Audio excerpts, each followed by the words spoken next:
నమస్కారం. ఈరోజు స్టూడియోలో మనతో ప్రముఖ రాజకీయ విశ్లేషకులు, దర్శక నిర్మాత మల్లా రమేష్ గారు ఉన్నారు. మల్లా రమేష్ గారు నమస్తే అండి. నమస్తే అండి.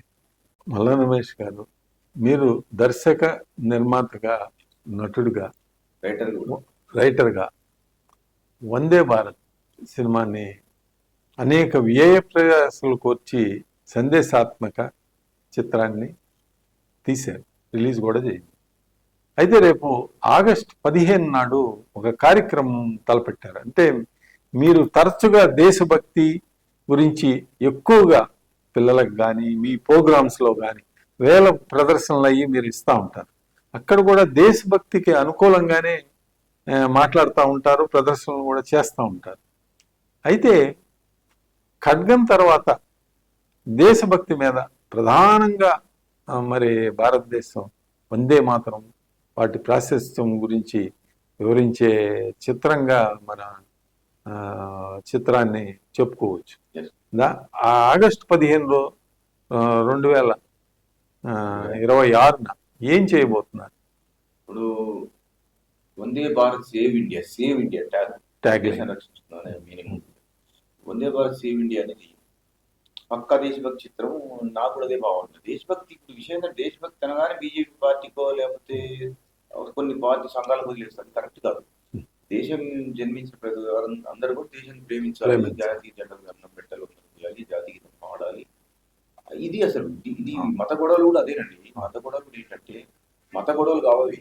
ఒకడు పాకిస్తాన్ చేద్దామని అంటాడు, ఒకడు ఇంకో దేశం అంటాడు, ఈ దేశం జెండాకు దండం పెట్టా ఉంటారు. వందే మాత్రం పాడమంటే బిల్లు చేయాల్సి వచ్చింది పార్లమెంట్ పరిస్థితి. చాలా అది ఎంత దురదృష్టకరమైన విషయం. స్కూల్లో జాతీయ గీతం పాడలు ఇవన్నీ కొంత ఉన్నాయి.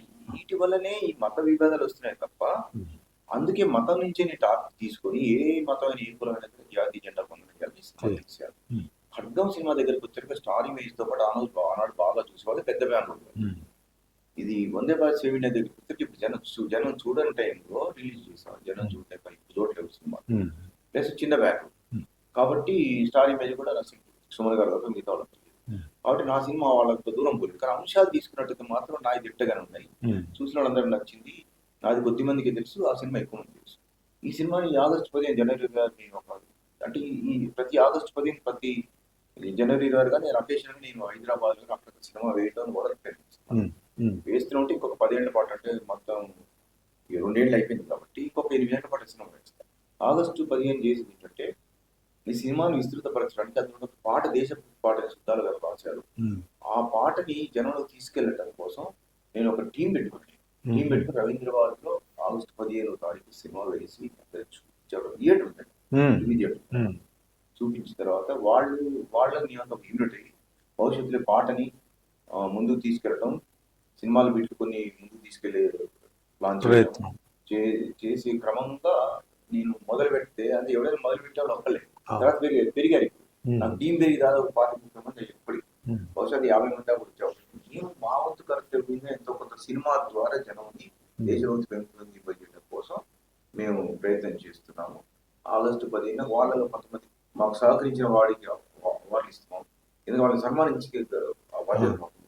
సహకరించిన వాళ్ళకి అవార్డు ఇస్తూ, సహకరించబోయే వాళ్ళకి కూడా అవార్డు ఇస్తూ పక్షం చేసి దీన్ని ముందుకు తీసుకెళ్లి ఈ సినిమా ఇంకొక 8 ఏళ్ల పాటు అక్కడక్కడ బాగా తీవ్రంగా నేను చెప్పట్లేదు, అక్కడక్కడ వీలున్న చోట ప్రదర్శించారు. జనవరి గారు ఆగస్టు 15 అవకాశం మన 22 నాడు కార్గిల్ పెహల్గాం దాడి జరిగింది. అందరూ మర్చిపోయారు.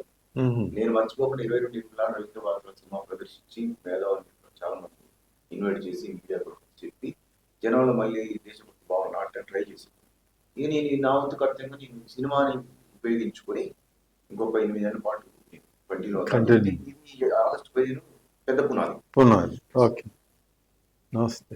మరిన్ని అప్డేట్స్ కోసం మా కాయ్ టీవీని సబ్స్క్రైబ్ చేసుకోండి. మా వీడియో కనుక మీకు నచ్చినట్లయితే లైక్ చేయండి, షేర్ చేయండి. మీ విలువైన అభిప్రాయాలను కామెంట్ బాక్స్లో తెలియజేయండి.